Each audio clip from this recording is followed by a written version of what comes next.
ಓಂ ಸುಬ್ರಹ್ಮಣ್ಯಾಯ ನಮಃ. ನಿತ್ಯಭಕ್ತಿ ಕಾರ್ಯಕ್ರಮಕ್ಕೆ ಸುಸ್ವಾಗತವನ್ನು ಕೋರುತ್ತಾ ನಮ್ಮ ಜೀವನದಲ್ಲಿ ನಮ್ಮ ರೀತಿ ನೀತಿ ನಡವಳಿಕೆ ಹಾಗೂ ನಮ್ಮ ಮಾತು ಇವೆಲ್ಲವೂ ಕೂಡ ನಮಗೆ ಒಂದು ಶ್ರೇಯಸ್ಸನ್ನು ಗಾಂಭೀರ್ಯತೆಯನ್ನು ಸಮಾಜದಲ್ಲಿ ಉನ್ನತ ಸ್ಥಾನವನ್ನು ಎಲ್ಲವನ್ನು ಕೊಡುತ್ತೆ. ಅದರ ಜೊತೆಗೆ ಅದು ವಿರುದ್ಧವಾಗೂ ಸಹ ನಮ್ಮ ರೀತಿ ನೀತಿ ನಡವಳಿಕೆ ನಮ್ಮ ಮಾತು ಎಲ್ಲೋ ಒಂದು ಕಡೆ ಅದು ತಪ್ಪಿದ್ದೇ ಆದರೆ ನಾವು ಅವನತಿಗೆ ಅಧೋಗತಿಗೂ ಹೋಗ್ತೀವಿ.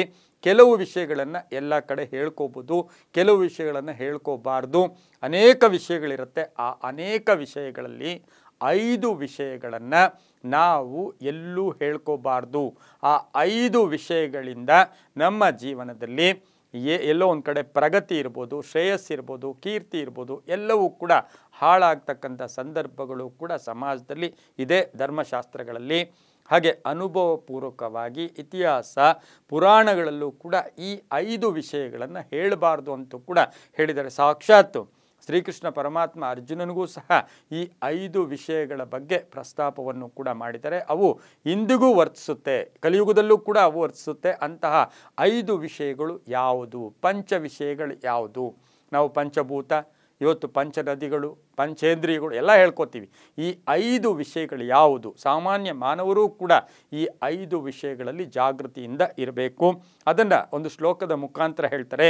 ಅರ್ಥನಾಶಂ ಮನಸ್ತಾಪಂ, ಅರ್ಥನಾಶಂ ಮನಸ್ತಾಪಂ, ಗೃಹೇ ದುಶ್ಚರಿತಾನಿ ಚ ವಂಚನಂ ಚಾಪಮಾನಂ ಚ ಮತಿಮಾನ್ ನ ಪ್ರಕಾಶಯೇತ್. ಈ ಒಂದು ಶ್ಲೋಕ ಏನು ಹೇಳುತ್ತೆ? ಅರ್ಥನಾಶಂ ಮನಸ್ತಾಪಂ ಗೃಹೇ ದುಶ್ಚರಿತಾನಿ ಚ ವಂಚನಂ ಚಾಪಮಾನಂ ಚ ಮತಿಮಾನ್ ನ ಪ್ರಕಾಶಯೇತ್. ಅದನ್ನು ನಮಗೆ ಶ್ಲೋಕನ ನಾವು ಬಿಡಿಸಿ ಹೇಳಕ್ಕೆ ಹೋದಾಗ ಅರ್ಥನಾಶ, ನಮಗೆ ಹಣ ಕಳ್ಕೊಂಡಿರೋದ್ರ ಬಗ್ಗೆ ನಾವು ಎಲ್ಲೂ ನಂದು ಹಣ ಹೋಗ್ಬಿಡ್ತು, ನಾನು ಕಳ್ಕೊಂಡೆ, ನನಗೆ ಯಾರೋ ಮೋಸ ಮಾಡಿಬಿಟ್ರು, ಇದನ್ನು ಸಮಾಜದಲ್ಲಿ ಯಾರ ಹತ್ರ ಹೇಳಿದಾಗ ನಾವು ಅಲ್ಲಿ ವೀಕ್ ಆಗ್ತೀವಿ. ಹಾಗಾಗಿ ಹಣದ ಬಗ್ಗೆ ಹೇಳಬಾರ್ದು, ಬಂಗಾರದ ಬಗ್ಗೆ ಹೇಳಬಾರ್ದು. ಅದು ನಾವು ಕಳ್ಕೊಂಡಿದ್ರು ಅದಕ್ಕೆ ಹೇಳ್ತಾರೆ, ಭಗವದ್ಗೀತೆಯಲ್ಲಿ ಹೇಳ್ತಾರೆ, ನೀನೇನು ಪಡ್ಕೊಂಡಿದೀಯಾ, ಏನು ತಂದಿದೀಯಾ, ಎಲ್ಲವೂ ಪಡ್ಕೊಂಡಿದ್ದು, ಇಲ್ಲೇ ಪಡ್ಕೊಂಡೆ, ಇಲ್ಲೇ ಕಳ್ಕೊಂಡೆ, ಅದಕ್ಕೆ ಯಾಕೆ ನೀನು ಚಿಂತೆ ಮಾಡ್ತೀಯ? ಹಾಗಾಗಿ ಅರ್ಥನಾಶದ ಬಗ್ಗೆ ಹೇಳಬಾರ್ದು. ಇನ್ನು ಮನಸ್ತಾಪಗಳ ಬಗ್ಗೆ, ನನಗೆ ಅವ್ರು ನೋಡಿದ್ರೆ ಆಗಲ್ಲ, ಇವ್ರು ನೋಡಿದ್ರೆ ಆಗಲ್ಲ, ಹೆಂಡತಿ ನೋಡಿದ್ರೆ ಆಗಲ್ಲ, ಮಗನ ನೋಡಿದ್ರೆ, ಇದನ್ನ ಬಗ್ಗೆ ಹೇಳ್ಕೋಬಾರ್ದು. ಒಂದು ಅರ್ಥನಾಶ, ಒಂದು ಮನಸ್ತಾಪಗಳ ಬಗ್ಗೆ ಹೇಳಬಾರ್ದು. ಮೂರನೇದು ಗೃಹೇ ದುಶ್ಚರಿತಾನಿ, ಗೃಹೇ ದುಶ್ಚರಿತಾನಿ, ಮನೆಯಲ್ಲಿ ಘಟನೆಗಳನ್ನು ನಾವು ಕರೆದು ಹೇಳ್ತೀವಿ. ನಮ್ಮ ಮನೆಯಲ್ಲಿ ಈ ಥರ ಆಗ್ಬಿಡ್ತಪ್ಪ, ನಮ್ಮ ಮನೇಲಿ ಹಾಗಾಗ್ಬಿಡ್ತು, ನಮ್ಮ ಮನೇಲಿ ಮಗ ಕೋಪ ಮಾಡ್ಕೊ, ನಮ್ಮ ಮನೇಲಿ ಹಾವು ಬಂದುಬಿಟ್ಟಿತ್ತು, ನಮ್ಮ ಮನೇಲಿ ಅದಾಗ್ಬಿಟ್ಟಿತ್ತು. ಈ ರೀತಿ ನಮ್ಮ ಮನೆಗಳಲ್ಲಾದಂತಹ ದುಶ್ಚರಿತೆ, ಕೆಲವು ಕೆಟ್ಟ ಸಂಗತಿಗಳನ್ನು ನಾವು ಯಾರಿಗೂ ಹೇಳ್ಕೋಬಾರ್ದು. ಇದು ಕೂಡ ಒಂದು ರೀತಿಯ ತೊಂದರೆ. ಆದರೆ ಇಂಥ ಸೂಕ್ಷ್ಮಗಳಲ್ಲೂ ಕೂಡ ನಾವು ಹುಷಾರಾಗಿ. ಲಾಸ್ಟ್ನೇದು ವಂಚನೆ, ಲಾಸ್ಟ್ನೇದು. ಇನ್ನು 4ನೇದು ವಂಚನೆ. ವಂಚನೆ ಅಂದರೆ ಈಗ ನಮಗೆ ನಮ್ಮ ರಿಲೇಷನ್ಸ್ ದುಡ್ಡು ಕೊಡಬೇಕು, ಕೊಡ್ತಾ ಇಲ್ಲ, ಅದು ಹೇಳ್ಕೋಬಾರ್ದು. ಅವ್ರು ಕೊಟ್ಟಿಲ್ಲ, ನನಗೆ ಮೋಸ ಮಾಡಿಬಿಟ್ರು, ಈ ರೀತಿ ಹೇಳ್ಕೊಂಡಕ್ಕೆ ಹೋದಾಗ ನಮ್ಮ ಗೌರವ ಕಡಿಮೆ ಆಗುತ್ತೆ, ಅವ್ರದ್ದಲ್ಲ ನಮ್ಮ ಗೌರವ. ಹಾಗಾಗಿ ವಂಚನೆಗಳ ಬಗ್ಗೆ ಹೇಳಬಾರ್ದು. ಲಾಸ್ಟ್ 5ನೇದು ಅಪಮಾನಗಳ ಬಗ್ಗೆ.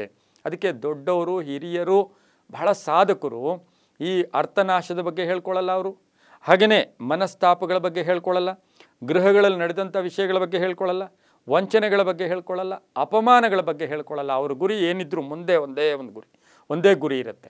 ಹಾಗಾಗಿ ಅಪಮಾನಗಳು ವೃತ್ತಿಯಲ್ಲಿ, ಸಮಾಜದಲ್ಲಿ ನಾವು ಆ ಅಪಮಾನಗಳನ್ನು ಮೆಟ್ಟಿ ನಿಲ್ಲಬೇಕು. ಮತ್ತೆ ಮಾಡಿದ ತಪ್ಪು ಮತ್ತೆ ಮಾಡೋಕ್ಕೆ ಹೋಗಬಾರ್ದು, ಪರಿವರ್ತನೆ ಆಗ್ತಾ ಇರಬೇಕು. ಅಪಮಾನಗಳ ಬಗ್ಗೆ ಹೇಳ್ಕೋಬಾರ್ದು. ಇದೆಲ್ಲವೂ ಕೂಡ ನಮ್ಮ ಘನತೆಗೆ ತೊಂದರೆಯನ್ನು ಕೊಡುತ್ತೆ. ನೀವು ಬೇಕಾದ್ರೆ ಇದು ಪರೀಕ್ಷೆ ಮಾಡಿ ನೋಡ್ಕೊಳ್ಳಿ. ಅರ್ಥನಾಶ ಇರ್ಬೋದು, ಮನಸ್ತಾಪಗಳಿರ್ಬೋದು, ಅಪಮಾನಗಳಿರ್ಬೋದು, ಹಾಗೆಯೇ ಇವತ್ತು ಗೃಹಗಳಲ್ಲಿ ನಡೆದಂಥ ವಿಷಯಗಳಿರ್ಬೋದು, ವಂಚನೆ, ಈ ವಿಷಯಗಳನ್ನು ಗುಪ್ತವಾಗಿಟ್ಕೊಳ್ಳಿ, ಮನಸ್ಸಲ್ಲೇ ಇಟ್ಕೊಂಡು ಪ್ರಯತ್ನ ಮಾಡಿ ಒಳ್ಳೆಯ ಉನ್ನತ ಸ್ಥಾನಕ್ಕೆ ಹೋಗೋಕ್ಕೆ ಇವು ಕೂಡ ನಮ್ಗೆ ಅನುಕೂಲ ಆಗುತ್ತೆ ಅಂತ ಹೇಳ್ತಾ, ಎಲ್ಲವೂ ನಂಬಿಕೆಯ ಆಧಾರದಲ್ಲಿ ಅಂತ ಹೇಳ್ತಾ, ಸರ್ವೇ ಜನ ಸುಖಿನೋ ಭವಂತು, ಸಮಸ್ತ ಸನ್ಮಂಗಳಾನಿ ಭವಂತು.